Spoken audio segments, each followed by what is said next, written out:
Hi friends, welcome to Tamil நேசிப்பவர். இன்னைக்கு நம்ம சேனல்ல ஃப்ரெண்ட்லி ரிவல்ரி எபிசோட் 13 தான் பார்க்க போறோம். சரி வாங்க வீடியோக்குள்ள போலாம். ஸ்டார்டிங்லயே முன்னாடி நடந்த ஒரு விஷயத்தை தான் காட்டுறாங்க. லூயி, ஜூயி, பாப்கட், ஜேயி இவங்க 3 பேரும் சேர்ந்து அன்னைக்கு எக்ஸாமுக்கு வரவங்கள அந்த என்ட்ரன்ஸ் எக்ஸாம், காலேஜ் என்ட்ரன்ஸ் எக்ஸாம்னு ஒண்ணு எழுதுறாங்க இல்லையா, இந்த சீரீஸே அதை நோக்கி தானே போயிட்டு இருக்கு. அந்த என்ட்ரன்ஸ் எக்ஸாமுக்கு எழுத வரவங்கள சேரப் பண்றதுக்காக இந்த 3 பேர் நின்றுட்டு இருக்காங்க. அப்ப அவங்க சிஸ்டர் ஜேனா வராங்க. ஜேனா வந்ததும் ஜூயி என்ன பண்றாங்கன்னா, வா சிஸ்டர் ஜேனா, வெல்கம், உங்களை நம்பிதான் இந்த காலேஜே இருக்கு, இந்த ஸ்கூலே இருக்குங்கிற மாதிரி வெல்கம் பண்றாங்க. ஓ நீ யான்னு சொல்லிட்டு அவங்க கேக்குறாங்க. ஆமா, நீங்க நல்லா பெர்ஃபார்ம் பண்ணணும், உங்களுக்காக நாங்க இருக்கோம்னு சொல்லிட்டு அவங்களை சேரப் பண்றாங்க. அப்ப ஜெய் திரும்பி நின்றுட்டு இருக்கா. அவளையும் கூப்பிட்டு விஷ் பண்ணுன்னு சொல்றாங்க. பட் அவ விஷ் பண்ணல. ஜெயை பார்த்தோன்னே அவங்க அக்கா கண்ணுல ஒரு பயம். அப்ப மனசுக்குள்ள பேசிக்கிட்டே போறாங்க. ஐயோ நீனா, உன்னை பார்த்தாலே எனக்கு எங்கேருந்து தான் பயம் வரும்னு தெரியல, அதுவும் உன்னுடைய அந்த கண்ணு இருக்கு, அந்த கண்ணை பார்த்தாலே எனக்கு பயமா இருக்குன்னு சொல்லிட்டு அப்படியே நடந்து எக்ஸாம் ஹாலுக்கு போறாங்க. எக்ஸாம் ஹாலுக்கு போனா ரொம்ப அவசரமா பேர்லாம் போட்டுட்டு நம்பர்லாம் போட்டுட்டு எழுத போறாங்க.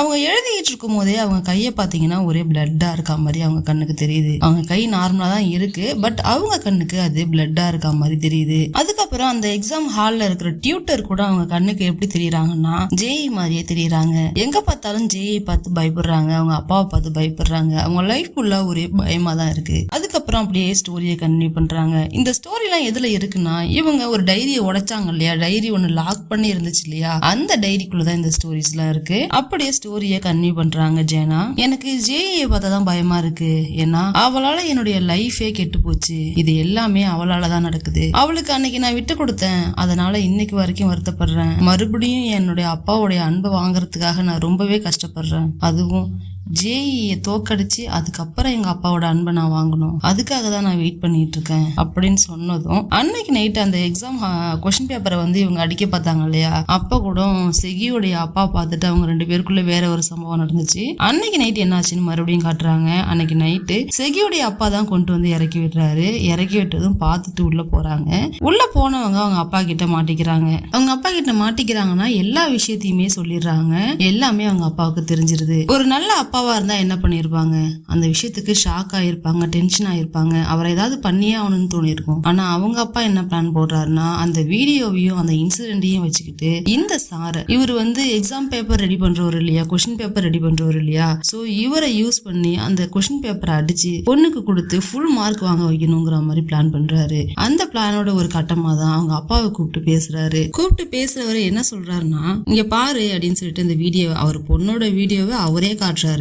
காமிச்சு இந்த வீடியோவை நான் உன் பொண்ணுக்கு காமிச்சிருவேன்னு சொல்றாரு. அவருக்கு ஒரே ஷாக் ஆகுது. ஆமா, சின்ன வயசுலயே உன் பொண்ணை காணடிச்சிட்டியாமே, அவளை நான் தேடி தரேன், எனக்காக நீ இந்த ஹெல்ப் பண்ணுன்னு ரொம்பவே கேவலமா டீல் பேசுறாரு. அவங்க அப்பா ஃபர்ஸ்ட் இதை செய்ய மாட்டேன்னு தான் சொல்றாரு. பட் பொண்ணை கண்டுபிடிச்சு கொடுக்குறேன் அப்படின்னு சொன்னதும் அவருக்கும் ஒரு ஆசை வருது. அந்த வீடியோவையும் காமிச்சு இந்த வீடியோவை நான் வெளில விட்டுருவேன், அதுக்கப்புறம் ஸ்டூடெண்ட் கிட்டே தப்பா நடந்துகிட்டுன்னு உன்னை பத்தி கேவலமா பேசுவாங்கன்னு சொல்றாரு. ஆனா செகியோடைய அப்பாவுக்கு தெரியல, என்ன நடந்தாலும் இந்த வீடியோவை ஜேயுடைய அப்பா வெளியே விட மாட்டாரு, ஏன்னா அதுல அவருடைய மனமும் சம்பந்தப்பட்டிருக்கு. அது தெரியாம அப்பாவித்தனமா அவரும் இந்த விஷயத்துக்கு ஒத்துக்கிறாரு. அன்னைக்கு அவங்க வீட்டுல ஒரு விஷயம் நடக்குது. அவங்க ஸ்டெப் மாம் தான் ஆக்சுவலி செகியை தேடிட்டு இருக்காங்க. ரொம்பவே இன்ட்ரெஸ்டா தேடுறாங்க, ஏன்னா அவங்களுக்கு குழந்தை இல்ல. சோ செகியை கொண்டு வந்து செகியை நல்லபடியா வளர்க்கணும்னு அவங்களுக்கு ஒரு ஆசை. சோ காணவில்லைங்கிற போஸ்டர் எல்லாம் பார்த்தோம் இல்லையா, அது எல்லாமே செகியோடைய ஸ்டெப் மாம் தான் ரெடி பண்ணிருக்காங்க. அன்னைக்கு ரெடி பண்ணிட்டு இருக்கும் போது கூட அவங்க அப்பா என்ன சொல்றாருன்னா, வேணாம் நிறுத்து, நமக்கு குழந்தை இல்ல, அதுதான் உண்மை, அதை ஏத்துக்க பழகு, தேவையில்லாம அவளை போட்டு தேடிட்டு இருக்காதுன்னு சொல்றாரு. அதுல 2 பேருக்கும் சின்ன சண்டை வந்துடுது. அதுக்கப்புறம் அவங்க அம்மா வெளில அந்த போஸ்டர் எல்லாம் எடுத்து கொண்டு போயிட்டு வெளில கொண்டு போய் அனுப்பணும்னு, போஸ்டர்ல அனுப்பணும்னு எடுத்துட்டு போறாங்க. அப்பதான் ஜேயுடைய அக்காவை இடிக்கிறாங்க. இடிச்சதும் ஒரு போஸ்டர் கீழே விழுந்துருது. அதை எடுத்து ஜேனா பாக்குறாங்க. அந்த போஸ்டர் கூட அந்த டைரியில இருக்கு. அதையும் செகி பாக்குறா. பாத்துக்கிட்டு இருக்கும் போது பக்கத்துல பாப்கட் உட்காந்துக்கிட்டு என்ன பண்ணுதுன்னா, அவ மூடிடுற டைரிய மூடினதும் பாப்கட் வாங்கி திறக்குது.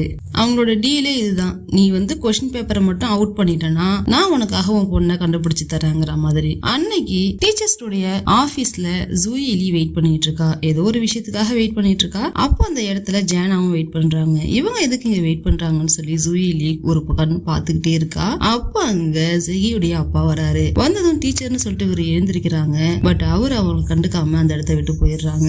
ஏன் அப்படி போறாங்கன்னா இவளாலதான் நம்ம மாட்டிட்டோங்கிற மாதிரி அவர் நினைச்சுக்கிட்டு போறாரு. அன்னைக்கு அந்த என்ட்ரன்ஸ் எக்ஸாமுக்காக கொஸ்டின் பேப்பர் ப்ரிப்பேர் பண்றதுக்காக எல்லா டீச்சர்ஸ் ஒரு பஸ்ல ஏத்திக்கிட்டு அந்த இடத்துக்கு கூட்டு போறாங்க. ரொம்பவே பெரிய எக்ஸாமா இருக்கும் போல ஒரு தனி பஸ் அரேஞ்ச் பண்ணி அதுல நிறைய பாடி கார்ட்ஸ் எல்லாம் அரேஞ்ச் பண்ணி இவங்க யாருக்கிட்டையும் பேசாத மாதிரி யாருக்கிட்டையும் கான்டாக்ட்ல இருக்காத மாதிரியும் எல்லா திங்ஸையும் அவங்களே வாங்கி வச்சுக்கிட்டு வெறும் ஆளாதான் உள்ளார அனுப்புறாங்க. அந்த மாதிரி ஒரு இடத்துக்கு போயிட்டு இருக்கும் போது அவங்க அப்பாவுக்கு ஒரு மெசேஜ் வருது. அந்த மெசேஜ்ல ஆக்சுவலி செகியை முன்னாடியே கண்டுபிடிச்சிட்டார் போல அவங்க அப்பா கண்டுபிடிக்கல. ஜேயுடைய அப்பா கண்டுபிடிச்சு போன்ல அவரோட ஐடி கார்டு கொண்டு அனுப்பிச்சு வச்சு உனக்கும் அவளுக்கும் 99% வந்து ஒத்து போகுது டிஎன்ஏ அப்படின்னு சொல்லிட்டு அந்த ரிப்போர்ட் வரைக்கும் அனுப்பிச்சு வச்சிருக்காரு. சரி நம்ம பொண்ணை தான் கண்டுபிடிச்சிட்டோமே இப்படியே கீழே இறங்கிடலான்னு பார்த்தா அங்க உள்ள பாடி கார்ட்ஸ் அவங்கள விடல. இங்க இருந்து போக கூடாதுன்னு சொல்லி உள்ளார அடைச்சு வச்சிடறாங்க. அதுக்கப்புறம் அந்த இடத்துக்கும் போயிட்டு எல்லா திங்ஸையும் வாங்கி வச்சுக்கிறாங்க. கூடவே போனையும் வாங்கி வச்சுக்கிறாங்க. அப்ப அவர் கையில ஒரு டேப்லெட்டை எடுத்து பாக்குறாரு. அது என்ன டேப்லெட்னா டேப்லெட் மாதிரியே இருக்கிற உள்ளார ஒண்ணுமே திங்ஸ் இருக்காது. அது ஓபன் பண்ணி அதுக்குள்ள ஒரு பேப்பர் வைக்கலாம். அந்த அளவுக்கு வந்து அதுல இடம் இருக்கும். அந்த மாதிரி ஒரு பேப்பர்ல இந்த கொஸ்டின் பேப்பர்லாம் எழுதி அதை சின்ன சின்னதா மடிச்சு அதுக்குள்ள வச்சு அதை முழுங்கிறாரு. அதை முழுங்கினதுக்கு அப்புறம் இன்னொரு டேப்லெட்டையும் போடுறாரு. போட்டதான் அவருக்கு மயக்கம் வந்துருது. உடனே ஆம்புலன்ஸ்ல வந்து கூப்பிட்டு போறாங்க. ஆக்சுவலி இதுதான் பிளான். அந்த கொஸ்டின் பேப்பரை எப்படி வெளில எடுத்துட்டு வர்றதுங்கிற பிளான் பாத்தீங்கன்னா இதுதான். அன்னைக்கு ஆபரேஷன் தியேட்டர்ல இவருடைய வயித்தை கிழிச்சு அவர் குடல்ல இருக்கிற அந்த டேப்லெட்டை எடுக்கிறாங்க. எடுத்து ஒரு பொண்ணோட கையில கொடுக்கறாரு அவங்க அப்பா. ஆனா அந்த பொண்ணு யாருன்னு பார்த்தாதான் இன்னும் ஷாக்கு. ஜேயுடைய அக்கா ஜேனா தான் அந்த பொண்ணு. ஆபரேஷன் தியேட்டர்ல ஆப்ரேட்டிங் பண்ணிட்டு இருக்கும் போது பொண்ணையும் கூடயே வச்சுக்கிட்டு ஆப்ரேட் பண்ணிருக்காரு. இதுதான் இதுல ரொம்ப கொடுமையான விஷயம். என்னதான் ஒரு ஹாஸ்பிட்டலுக்கே ஓனரா இருந்தாலும் இந்த மாதிரி அவர் பண்ணிருக்க கூடாது. அதனாலதான் இன்னைக்கு எக்ஸாம் ஹால்ல அவங்க கையை ஓபன் பண்ணி பார்க்கும்போது அவங்க கையில பிளட்டா இருக்க மாதிரி அவங்களுக்கு தோணி இருக்கு. ஏன்னா ஃபுல் அண்ட் ஃபுல் அவங்க எழுதுற அந்த எக்ஸாம் இன்னொருத்தருடைய ரத்தத்துல எழுதின மாதிரி தான். அதை தான் மீன் பண்ணி சொல்லியிருக்காங்க. அதுக்கப்புறம் ஒரு கார்ல இருந்து ஒரு லேடி வந்து இறங்குறாங்க. மறுபடியும் பிரசன்ட்க்கு வந்துட்டாங்க. லேடி வந்து இறங்கி வராங்க ஸ்டைலா. அது யாருன்னு பார்த்தோன்னா ஜேயுடைய அம்மா தான். அவங்க இறங்கி ஒன்னும் அடிச்சு மோதி அழுதுகிட்டுலாம் வரல. அப்படியே நார்மலா வராங்க, ஸ்டைலா வராங்க, வந்து உட்காடுறாங்க. யாரோ ஒருத்தவங்களுடைய ஃபினரலை வந்து அட்டன் பண்ற மாதிரி வராங்க, வந்து உட்கார்ந்து இருக்காங்க. ஜேயும் அதை வந்து ஷாக்கா பாக்குறா. இவெல்லாம் ஒரு அம்மா வாங்குற மாதிரி ஜேயி பாத்துக்கிட்டு இருக்கா. தூரத்துல உட்காந்து செகி, பாப்கட்டு, ஜூயிலி எல்லாமே பாத்துக்கிட்டு இருக்காங்க. அப்ப செகிக்கு அங்க உட்காரவே முடியல, எழுந்து போயிடுறா. ஏன்னா அவ ஒரு சில விஷயங்களை கண்டுபிடிச்சு வச்சிருக்கா. அதை யாருக்கிட்டையாவது சொல்லியே ஆகணும்னே அவ எழுந்து போயிடுறா. இன்னொரு பக்கம் ஜேஇ எழுந்து போயிட்டு தன்னோட சிஸ்டரோட பாடியை மறுபடியும் பாக்குறா. பார்த்து ரொம்பவே ஃபீல் பண்ணி அழுதுட்டு நின்றுட்டு இருக்கா. அந்த இடத்துக்கு செகி உள்ள வரா. உள்ள வந்தவ நீ அழாத, நீ ஃபீல் பண்ற அளவுக்கு இங்க எதுவுமே நடக்கல, ஏன்னா அது உன்னுடைய சிஸ்டர் கிடையாதுன்னு சொல்லிட்டு சொல்றா. அவ ஒரு சில விஷயங்கள் கண்டுபிடிச்சா இல்லையா. அந்த காலில் உள்ள நகத்துல எல்லோ கலர் அந்த நெயில் பாலிஷ், அப்புறம் அந்த தீக்காயம், இது எதுவுமே அவங்க அக்கா பண்ண மாட்டாங்க. அது மட்டும் இல்லாம அவங்க அக்காவுக்கு தீக்காயமும் கிடையாது அப்படிங்கிற விஷயத்த அவ சொல்றா. ஆமா நானும் காலை பார்த்திருக்கேனே, தீக்காயெல்லாம் எதுவும் இல்லையேன்னு யோசிக்கும் போதுதான் தெரியுது இது அவங்க சிஸ்டர் கிடையாது. அவங்க சிஸ்டரை எங்கேயோ ஒளிச்சு வச்சுட்டு இன்னொரு பாடியை கொண்டு வந்து இந்த மாதிரி பண்ணிருக்காங்கிற விஷயம் தெரிய வருது. அது மட்டும் இல்ல, இந்த பாடி என் ஃப்ரெண்டோடது, அவ இறந்து போயிட்டா. அவளை பத்தி நான் ஃபுல்லா விசாரிச்சேன். அவ ஒரு ஆர்ஃபன்ங்கிறதுனால உங்க அப்பா நிறைய ஆர்ஃபனேஜ்ல இருந்து பாடிஸை கொண்டு வந்து அவருடைய ஆபரேஷன் ட்ரைனிங்க்கு வந்து யூஸ் பண்ணிட்டு இருக்காரு. அந்த மாதிரிதான் இந்த பாடியும் கொண்டு வந்தாரு. ஆக்சுவலி இந்த பாடியை நான் 2 days 3 days பேக்கே நான் பார்த்திருக்கேன். என்ன கொண்டு வந்து உங்க ஹாஸ்பிட்டல்ல வச்சிருக்கும் போதே நான் பார்த்திருக்கேன். அதே பாடி தான் இது, எனக்கு நல்லா ஞாபகம் இருக்குன்னு சொல்லும் போதுதான் எல்லாமே ஜேஇக்கு புரிய வருது.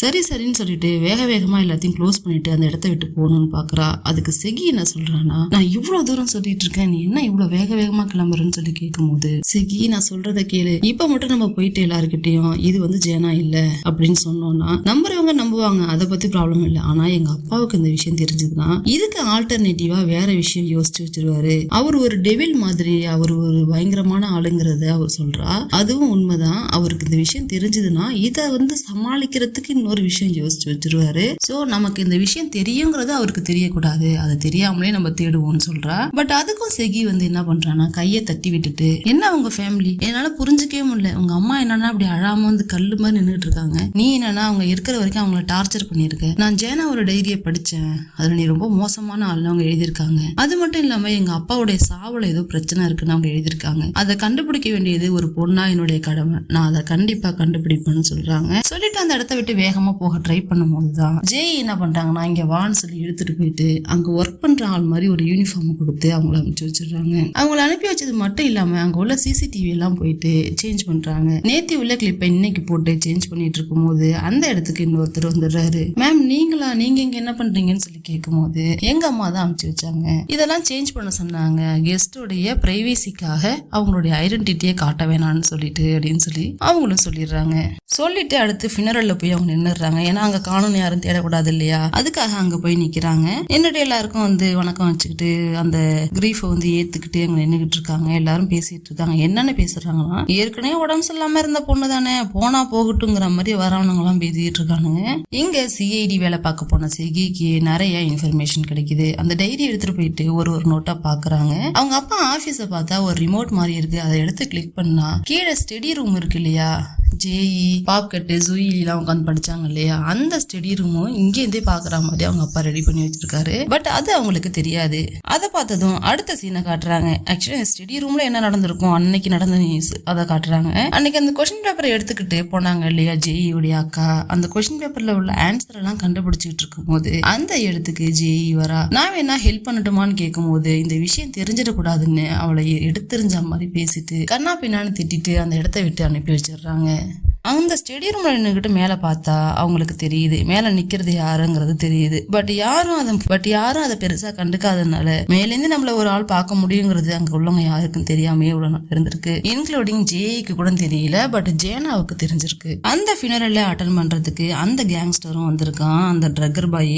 அதையும் அவங்க அப்பா நோட் பண்றாரு. இன்னொரு விஷயத்த செகி கண்டுபிடிக்குது. அந்த மியூசிக்கல் சிஸ்டம் லூசிஃபாலோடைய ஒரு மியூசிக் அவங்க அக்காவுக்கு ஜேனாவுக்கு பிடிக்கும் இல்லையா, அந்த மியூசிக் பிளேயரை எக்ஸ்ரேல செஞ்சு வச்சிருக்காரு. அங்க ஒரு 200 ஃபைலுக்கு மேல இருக்கும். அந்த ஃபைல் எல்லாமே பாத்தீங்கன்னா ஒரு எக்ஸ்ரே.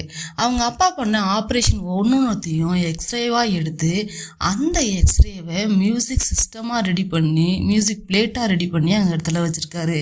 அதை பார்த்ததும் செகிக்கு ஒண்ணுமே சொல்ல முடியல, கை கால்லாம் நடுங்குது. இன்க்ளூடிங் அவங்க அப்பாவுடைய எக்ஸ்ரேவை கூட அவங்க ஒரு மியூசிக் சிஸ்டமா செஞ்சு வச்சிருக்காங்க. அதுக்கப்புறம் ஃபினரலுக்கு வந்தவங்க எல்லாம் முடிச்சிருச்சு. எல்லாத்தையும் முடிச்சுட்டு அந்த பாடியை ரெடி பண்றாங்க எடுத்துட்டு போறதுக்காக. அந்த மியூசிக்கை கேட்டு பார்த்தவளுக்கு பயங்கர ஷாக்கு. அது சிஸ்டர் ஜேனாவுக்கு பிடிச்ச அதே மியூசிக் தான். அது பார்த்தவளுக்கு பயங்கர கோவம் வருது. கையில கத்தி எடுத்துட்டு வேகமா ஓடி வரா ஜேஇ உடைய அப்பாவை குத்துறதுக்காக. பின்னாடியே அப்பாவுக்கு முன்னாடி பாத்தீங்கன்னா ஜேஇ ஓடி வரா, பின்னாடி செகி ஓடி வரா. அவளை எப்படி தடுக்கிறதுனே தெரியல. அந்த நேரம் ஆள்தான் செகியுடைய செகியை பிடிச்சு நிறுத்திடுறாங்க. நிறுத்தினப்பதான் அன்னைக்கு நடந்த விஷயத்த எல்லாத்தையும் சொல்றாங்க. அன்னைக்கு போஸ்டர் எடுத்துட்டு வரும்போது அவளை போட்டு இடிப்பாங்க இல்லையா, இடிக்கும் போது கூட கீழே விழும். அந்த விஷயத்த சொல்றாங்க. அந்த பொண்ணு நம்மளையே சுத்தி வந்தா, அது ஏன்னு தெரியல, நம்ம வீட்டையே சுத்தி வந்தா, நம்ம அப்பாவையே சுத்தி வந்தா, அது ஏன்னு எனக்கு புரியலன்னு சொல்லிட்டு அவங்க அம்மா சொல்றாங்க. இதுல ஏதோ விஷயம் இருக்கு. அது மட்டும் இல்லாம அப்பப்ப எனக்கு கார்ட்ஸ் எல்லாம் வரும், கர்மா இது உங்களுக்கு தேவைதாங்கிற மாதிரி நிறைய கார்ட்ஸ் எல்லாம் வரும். அது எல்லாமே அவதான் அனுப்பி வச்சாங்கிறத ஒரு செகண்ட்ல வீடியோவா காட்டுறாங்க. அதுக்கப்புறம் செகி எடுத்துட்டு அந்த கத்தி கீழே விழுந்துருது. அந்த கத்தியை கூட ஜேஇ எடுத்து மறைச்சு வச்சுக்கிறா. அதுக்கப்புறம் ஜேனாவோட பாடி, அதாவது ஜேனாவோட பாடின்னு சொல்லி இன்னொரு பாடி வச்சிருக்காங்க இல்லையா, அதை எடுத்துக்கிட்டு அவங்க எல்லாம் அந்த இடத்த விட்டு கிளம்பிடுறாங்க. அப்ப ட்ரக்கர் பாய்கிட்ட போய் பேசுறான், நீ எதுக்கு இங்க வந்திருக்க, உனக்கும் எதுக்கு ஏதோ சம்மந்தம் இருக்குன்னு மட்டும் எனக்கு தெரியுது, நீ அன்னைக்கு ஜேனாவை பாத்துருக்க, அதை நீ என்கிட்ட சொல்லல, உனக்கு இதுல நிறைய விஷயத்த தெரிஞ்சு வச்சிருக்க, ஆனா அதை நீ என்கிட்ட சொல்லல. அது மட்டும் இல்லாம நம்ம கூடவே இருந்த ஒருத்தி இறந்து போயிருக்கா, அதை கூட நீ என்கிட்ட சொல்லல, அவளும் ஒன்னாலதான் இறந்திருக்கா, உனக்கு கண்டிப்பா ஒரு நாள் இருக்குடான்னு சொல்லிட்டு கீழே இறங்குறாங்க. அப்பதான் அவ கண்டுபிடிச்ச எவிடன்ஸ், செகி கண்டுபிடிச்ச எவிடன்ஸ் எல்லாம் எடுத்துக்கிட்டு பாப்கட்டோட அம்மா லாயர்ல அவங்கள்ட்ட கொண்டு போய் காட்டுறாங்க. இத பாருங்க, இந்த எவிடன்ஸ் போதுமான்னு சொல்லி கேட்கும் போது, இதெல்லாம் ஒரு எவிடன்ஸா எடுத்துக்க முடியாதுமா, இதை யார் எடுத்துட்டு இருந்தா, எங்கேருந்து எடுத்துட்டு இருந்தாங்க, அது மட்டும் இல்லாம உங்க அப்பாவோட பாடியே இப்ப நம்ம கிட்ட இல்ல, இது எதுவுமே இல்லாம நம்மளால இதை நிரூபிக்க முடியாதுன்னு சொல்லிட்டு பாப்கட்டோட அம்மா சொல்லுது. அப்பதான் அவங்க அம்மா என்ன பண்றாங்கன்னா, அந்த கருமான இருக்கிற இன்விடேஷன் கார்ட்ஸ் எல்லாம் எடுத்து காட்டுறாங்க.